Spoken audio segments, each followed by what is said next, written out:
Estamos de regreso en Punto y Contrapunto. La forma más común de consumo de nicotina entre las y los jóvenes en Estados Unidos no es el cigarrillo común, sino sus alternativas: narguilé, pipa, vapeador o cigarrillo electrónico. La facilidad para adquirirlos, la variedad de sabores y la publicidad indiscriminada impulsaron su popularidad, pero a fines del año pasado se empezó a reportar la muerte de varias personas por complicaciones pulmonares asociadas al consumo de estos productos. Especialistas ya han advertido los riesgos que implica una potencial epidemia de consumidores. Veamos el contexto.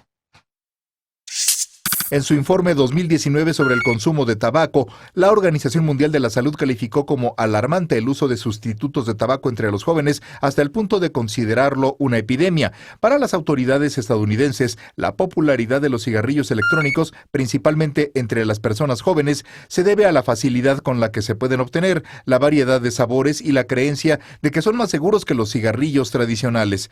Según la Organización Mundial de la Salud, una estrategia clave para engancharlos es encubrir con aromas la aspereza del humo del tabaco.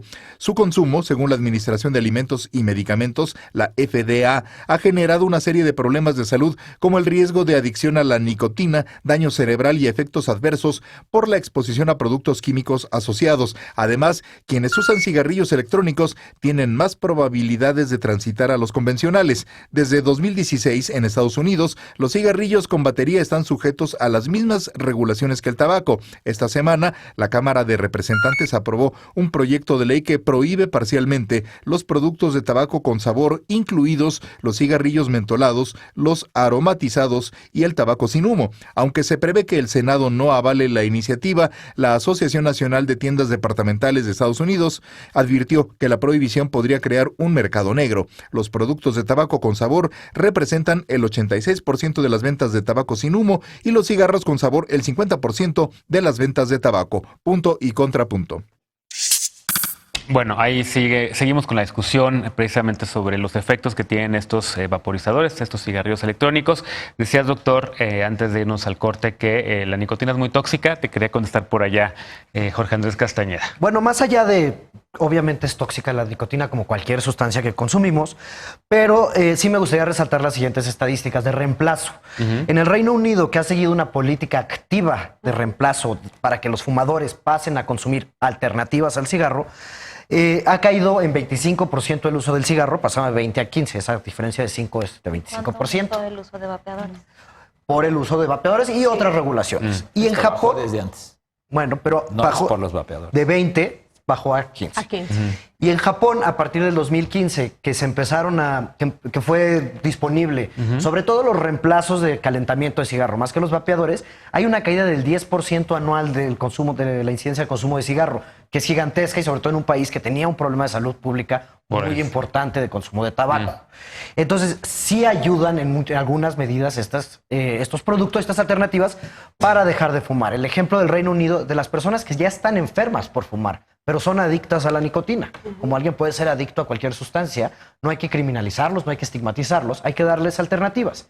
Y estas son el tipo de alternativas que pueden tener esas personas. Repito, no se trata de que no hace mal. Claro que hace mal, todo hace mal. Pero el chiste es tener esto regulado y que los consumidores tengamos los derechos de saber qué estamos consumiendo. Adriana. Hay como muchos elementos, ¿no? El primero es, o hablamos de adicción o de toxicidad, ¿no? Probablemente, la nicotina es el agente adictivo, ¿no? Entonces, a la mejor, y no se pueden separar la nicotina con otros contenidos. Entonces, si vamos a hablar de toxicidad, ¿no? A lo mejor un cigarro convencional que hace combustión genera ciertos tóxicos que en la vaporización no están esos mismos tóxicos, pero no es que no existan, ¿no? Y la adicción se genera por el consumo de nicotina, ¿no? Entonces, son como dos elementos que tendríamos que tratar de manera separada y no decir porque no es adictivo, entonces sí es tóxico o viceversa. El otro punto que tiene que ver con la reducción de consumo de tabaco, pues es como ver la estadística solo de un lado, ¿no? Si uno reduce el consumo de tabaco pero aumenta el consumo de nicotina o de otros componentes a través del vapeo, pues en realidad lo único que estás haciendo es cambiando una epidemia por otra o un problema por otro que uno conoces los riesgos y sabes lo que estás reduciendo, pero en otro probablemente no tengas todos los elementos, ¿no? Porque falta tiempo, ¿no? Porque llevan poco tiempo en el mercado. Y porque hay una cantidad, o sea, en el tabaco se han identificado los componentes que generalmente tienen los productos de tabaco, ¿no? Hoy en los cigarros electrónicos, ya lo decía el doctor Sincer, ¿no? Hay más de 15,000 saborizantes que no sabemos todavía que hacen 15,000 cosas en los pulmones de las personas. Hay N cantidad de otros componentes que se generan, ¿no? Durante el proceso de uso. Y yo estoy de acuerdo en que no es un tema de estigmatizar consumidores ni de criminalizar consumidores, ¿no? Solamente también es de identificar consumidores. En México hay un 17.6% de consumidores de tabaco, ¿no? Dejando a un 82% de la población que no es consumidora y que está en riesgo de consumir sustancias, ¿no? Si existen estos dispositivos. Entonces, si nos centramos en ese 17%... Tú sí lo ves como una puerta de entrada para que incremente el consumo. Pues para que incremente el consumo, y si lo vemos hoy, por ejemplo, en las estadísticas, ¿no? La Encodat, que es la última encuesta, tenemos en consumo de tabaco el 20% en adultos, ¿no? Y el 5% en menores de edad, ¿no? Es una diferencia grande en consumo de tabaco. Si nos vamos a consumo de cigarros electrónicos, las dos poblaciones tienen la misma proporción de consumo, ¿no? Entonces, quiere decir que los jóvenes están consumiendo a la par que los adultos este tipo de productos. Entonces, ¿y por qué es un problema para la salud del país, por ejemplo? Pues es un problema para la salud del país porque cada vez hay más adictos a la nicotina y se están haciendo adictos los jóvenes. Hay que recordar que la decisión más importante en materia de salud que una persona puede tomar en su vida es si fuma o no. Y la toma sin darse cuenta en la adolescencia. Y dejar de fumar. No, dejar de fumar es fundamental. Pero lo que la mete en ese riesgo es haber iniciado. Y se dan, y lo hacen sin darse cuenta. Cuando la mayor parte de las decisiones importantes a los 13 años las toman los papás, ellos deciden hacer esto y después no lo pueden dejar. Yo creo que aquí el punto básico, porque un foro de este tipo no permite entrar en muchos detalles desde el punto de vista científico, pero es que en cuanto a la regulación, lo que la sociedad debe saber, los cuerpos legislativos, la Suprema Corte, es que esto hace daño, esta no es una alternativa menos tóxica, porque la gente se queda con esa idea. Cuando prevalece entre la población un poco el concepto de que esto es menos dañino, es como cuando se habla de la marihuana para usos medicinales. Cuando la gente escucha usos medicinales dice, no, bueno, pues si es para usos medicinales me ha de hacer mucho bien. Bueno, hay muchas cosas en medicina, la quimioterapia es buena en medicina, pero no para la gente sana. O sea, tiene usos medicinales y puede curar a gente con cáncer, pero no es para que cualquiera lo utilice. Yo creo que aquí lo importante es ver esto con los riesgos que tiene, realmente no disfrazarlo de una serie de ventajas y regularlo, que la gente reducción no de daños no lo ves. Hay que reducir el daño en la gente, en el individuo, individualmente eso todavía no se demuestra, inclusive puede haber más síntomas respiratorios, pero en el entorno esto no se debe permitir. Uno de los puntos en la regulación es que esto no se utilice en espacios públicos cerrados, porque además el olor es engañoso. Este tema de la nicotina y lo dañino que es, de hecho ya existe y se ha probado el concepto de tabaquismo de tercera mano. El de segunda mano es alguien fuma y yo inhalo y yo soy directamente... Es una reunión y están fumando. Pero el de tercera mano es que este humo se queda en estos aerosoles en los textiles, en las cortinas, en los muebles y se puede quedar por muchos años.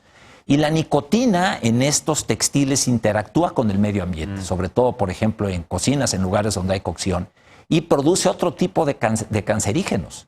Entonces... es uno de los elementos que se conoce ahora y con este tipo de sistema se libera más aerosol, hay más nicotina y el tabaquismo de tercera mano, si es uno quisquilloso, ya no se podría uno cambiar una casa donde han estado fumando, aunque hayan dejado de hacerlo hace varios años, porque habría que cambiar textiles, cortinas, bueno, etcétera. Entonces hay asbestos también y todo lo demás, ¿no? No, bueno, lo de los asbestos es otro tema, pero aquí el punto fundamental es que esto se regule, pero no bajo el pretexto y bajo la hipocresía de que, igual que la marihuana, es parte de la libertad, es parte de lo que la gente puede querer hacer, pero que entiendan que hay que respetar a los demás y que esto no es un regalo de Navidad, no es algo maravilloso como alternativa para dejar de fumar. ¿Qué le contestas, diputada? Yo creo que es muy importante la regulación y yo creo que habría que dejar muy en claro que no, en mi caso particular yo no fumo, no he fumado, no pienso fumar, sin embargo creo que es muy importante que pues, el Estado regule porque nuestras opiniones no frenan el consumo.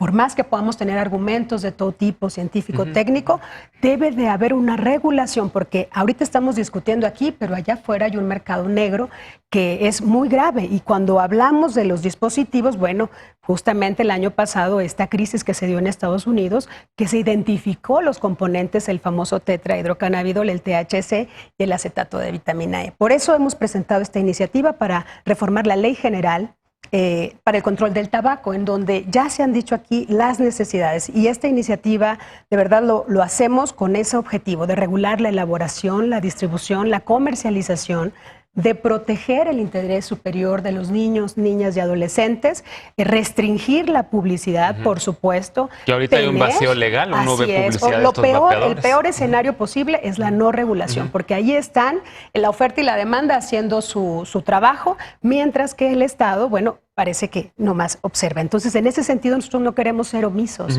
y sí consideramos que es un tema de derechos. Los consumidores, los fumadores adultos que deseen tener una alternativa distinta para dejar de fumar, deben de tener la garantía a través de esta reforma de que los productos que consumen son del más alto nivel posible. Por supuesto, también decíamos restringir la publicidad y contar con un etiquetado claro, que la gente sepa qué es lo que está consumiendo, porque definitivamente no podemos decir que no hay un daño a la salud. Claro que lo hay. Lo que decimos es que los estudios han demostrado en estos últimos años que es un daño menor al problema del tabaquismo. Eso es la iniciativa y, por supuesto, también incluir los conceptos que justamente hay de estos dispositivos, ¿no? Los sistemas electrónicos de administración de nicotina y los sistemas similares sin nicotina. A ver, y justo sobre el tema de la regulación y sobre la discusión que hay en San Lázaro, yo supe que ha habido foros. Sí. Foros en donde han venido expertos de Estados Unidos, de la FDA, en donde se ha invitado a gente de salud y de Cofepris. Por cierto, habíamos invitado a alguien de Cofepris,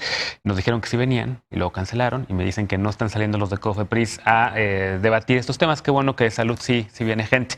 Pero en la Cámara de Diputados me dijeron que no llegó salud. Se canceló el último día, yo estaba invitado a ese foro. No, llevamos a cabo uno hace 2 semanas y llevamos a cabo otro el día de ayer. Y estuvo ahí algunos académicos, estuvieron médicos, estuvieron activistas también que se escucharon sus testimonios y bueno, habrá otros más, porque creo que aquí el reto es allegarnos de la información científica, escuchar y poder consensar esta iniciativa. ¿Como sociedad civil has estado en estos foros? Sí, asistí al de hace 2 semanas, al de el día de ayer también, no invitada a los paneles, pero sí a escuchar lo que... ¿Y te parecen, a ver, por ejemplo, para todo el tema de la marihuana también están los colectivos de regulación por la paz, de México Canábico, para siempre que hay un tema polémico, digamos, matrimonio igualitario, también todos los colectivos LGBT. Para este tema, pues yo no he escuchado ni por un lado tanto ruido mediático como sí de otros temas como de marihuana, por ejemplo, y lo que sí he escuchado es la ausencia de autoridades que tendrían que estar ahí justamente pues dando la visión de este gobierno. Bueno, la autoridad ha dado su postura en 2 ocasiones, ¿no? Bueno, es más, creo que desde antes, ¿no? Las alertas que emitió Cofepris sobre la prohibición de venta de estos productos, ¿no? Hay una justificación desde legalmente donde está justificado, la Ley General del Control del Tabaco, artículo 16, fracción, etcétera, ¿no? Hasta la razón por la que se está haciendo. El otro caso fue la publicación de este decreto de prohibición de importación de productos, ¿no? Que estuvo acompañado de un posicionamiento de la Secretaría de Salud, Cofepris y CONADIC, ¿no? En donde se exponían las razones, ¿no? Por las que se consideraba que en este momento la prohibición de importación era una medida necesaria a tomar, ¿no? Que tiene que ver con el desconocimiento de los contenidos, que tiene que ver con el desconocimiento de los efectos, ¿no? Que puede haber de largo plazo, etcétera, ¿no? Entonces, creo que sí han mostrado su postura públicamente, no es desconocida, ¿no? Tal vez no en todos los espacios en los que se está discutiendo esto, pero sí, creo que a nadie le queda duda de que este gobierno, incluyendo el Ejecutivo y las secretarías, ¿no? Su postura es no queremos permitir la venta masiva de estos productos, ¿no? O sea, sí es como más que regular, incluso prohibir, ¿no? Incluso con este decreto. Pues déjame hacer una pausa, regresamos con este tema ya para discutir cómo regular o si no hay que regular y si hay que prohibir como tal. Precisamente ya nos adelantabas, diputada, algunos de los temas que tiene la iniciativa que presentas. Podemos ahorita retomar, tú también estuviste en estos foros, Jorge Andrés, y escuchar también la opinión del doctor sobre la iniciativa, cómo se podría regular mejor o cuál es la opinión como experto médico, digamos, de si tendría que regular o si se tendría que prohibir. Hacemos una pausa, regresamos con este tema punto y contrapunto, no te vayas.